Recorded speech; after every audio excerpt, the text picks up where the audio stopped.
I want to begin this lesson with a simple question. I want you to think about it for a second, and then I'm going to tell you the correct answer.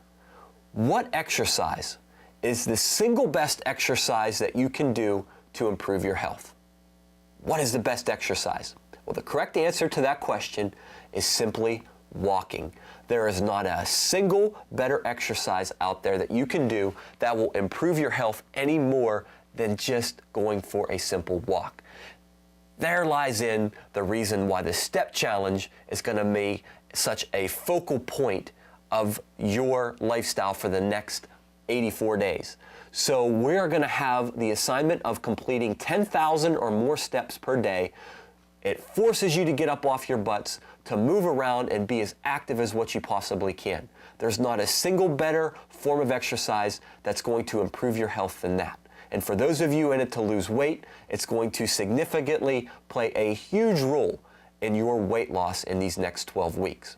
So I want to spend this lesson some time today talking about how you'll log it and some other things to know about the Step Challenge so that you get the biggest bang out of this that you can, because it's a very motivated and highly motivated part of the program, and I want you to take full advantage. So let's spend a few minutes and take a look inside.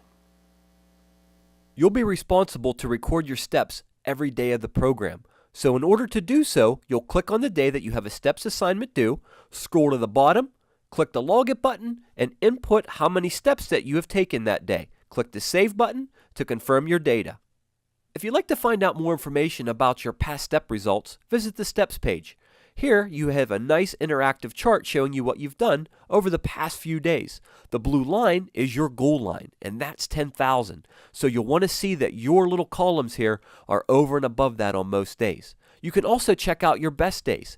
Here's a list of your top 10 most active days. So you'll want to try to beat this on a regular basis.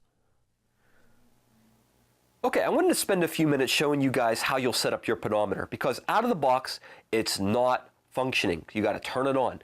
So there's a little arrow down here, and what you want to do is you want to stick the end of a pen into that little circle, push it in just for a second, and when you pull it out, your pedometer has now been activated and flashing a 12.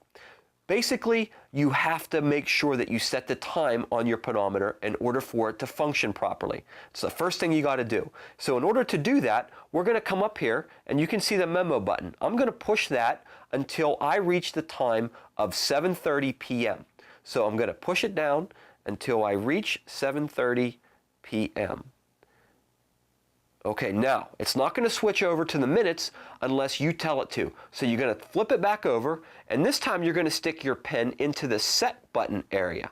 Just momentarily, just stick it in there, and now you're going to see the minutes flashing, and I'm going to push that memo down, click it 30 times until I see 7:30, and now my pedometer is almost ready to go. In order to finalize this process, I got to stick my pen back in that set button one more time, and that enters the information, and now you can see I'm zeroed at 0 steps at 7:30. And the reason why you have to make sure that you set the time first is this is an automatic reset pedometer, which means that you can't manually reset this. So at 12 o'clock midnight, your pedometer is automatically going to reset for you back to 0. So make sure that you have the time set correctly. Otherwise, you may run into the situation where it might zero on you right in the middle of the day, which would spell big trouble for those of you taking this step challenge very seriously. All right, so let me show you real quick where you wear your pedometer.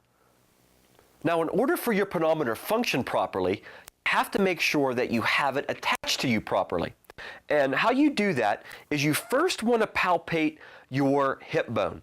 So find the point where you can feel the very top of your hip, and that's where you're going to start from. So what you're going to do is you're actually going to put your pedometer, and right now I'm touching that point of my hip, and I'm going to put the pedometer right in front of that area. So when I attach it to my pants, I'm putting it right in front of that hip point. Okay, not directly over top of that point, just slightly in front. And you want to make sure that your pedometer is nice and parallel to the ground. So in other words, you don't want to have it turned like this on your belt. You don't want to have it turned the other way. You don't want to have it hanging so it's not flush up against your pants or your body. Okay, so make sure that it's nice and secure and snug, nice and parallel to the floor, nice and flat to your body, and you're going to get the best, most accurate results if you have it in this position, right in front of that hip bone that you can palpate with your fingers.